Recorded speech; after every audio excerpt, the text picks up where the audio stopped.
सुप्रभात। मेरा नाम हर्षिता गुप्ता है और मैं ऑक्सफोर्ड पब्लिक स्कूल की छात्रा हूँ। आज मैं आप सभी के सामने एक कहानी प्रस्तुत करने जा रही हूँ जिसका शीर्षक है तीन बुद्धिमान लेखक अज्ञात। किसी समय में एक गांव में एक निर्धन व्यक्ति रहता था जिसके तीन बुद्धिमान बेटे थे। समय बीता और उन तीनों के वृद्ध पिता चल बसे। तीनों ने यह सोचा कि यह तय किया कि वे जगत को घूम फिर कर देखेंगे। 40 दिनों तक चलने के बाद उनका सारा राशन समाप्त हो गया था।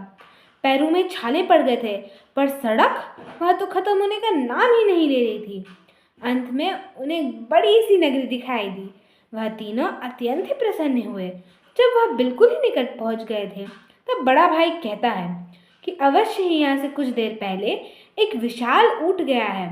छोटा भाई कहता है, मझला भाई कहता है कि ऊँट एक आंख से नहीं देख सकता, और छोटा भाई यह कहता है कि ऊँट पे एक महिला और एक बच्चा सवार थे। उन्हें कुछ ही देरी बाद एक घुड़सवार दिखता है। जब भाइयों ने ऊँट के विषय में उस घुड़सवार को बताया तब घुड़सवार उन तीनों पर चोरी का आरोप लगाता है। जब भाइयों ने विरोध करते हुए कहा कि उन्हें अपनी बुद्धि और आंखों से काम लेना आता है, तब घुड़सवार ने उन तीनों को राजा के पास ले जाना ही सही समझा। राजा ने भी सारी बातें सुनकर उन्हीं पे आरोप लगाया। जब तीनों भाइयों ने विरोध किया तब राजा ने सोचा क्यों ना इन तीनों की परीक्षा ली जाए। राजा ने मंत्रियों के कान में कुछ फुसफुसाया।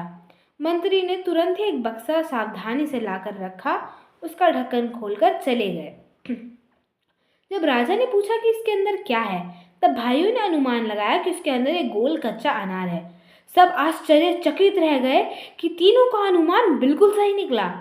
तब राजा ने घुड़सवार से कहा कि जिस रास्ते को इन तीनों ने निर्देश किया है, तुम्हें उसी रास्ते पर जाने से अपना ऊँट वापस मिलेगा।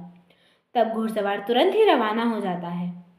जब राजा ने उन तीनों भाइयों से ऊँट के विषय में पूछा तब बड़े भाई ने कहा कि उसने ऊँट के पैरों के निशान जमीन पर देखे थे।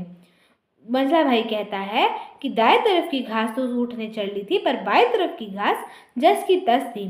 और छोटा भाई कहता है कि एक जगह ऊँट के बैठने के निशान थे और उसी के पास एक महिला के जूतों के निशान और एक बच्चे के पैरों के निशान थे। जब राजा ने अपनी परीक्षा के बारे में पूछा तब बड़ा भाई कहता है कि जब आपके मंत्रियों ने उस बक्से को रखा था तो उसमें से किसी गोल चीज के लुढ़कने की ध्वनि सुनाई दी थी। मझला भाई कहता है कि वह बक्सा उद्यान की तरफ से लाया गया था तो उसे लगा उसमें एक अनार होगा, क्योंकि उनके उद्यान में तो सिर्फ अनार की खेती होती है। और छोटा भाई कहता है कि आपके उद्यान में अनार अभी कच्चे हैं। तीनों की बुद्धिमत्ता से प्रसन्न होकर राजा ने उन तीनों को अपने दरबार में रख लिया। धन्यवाद।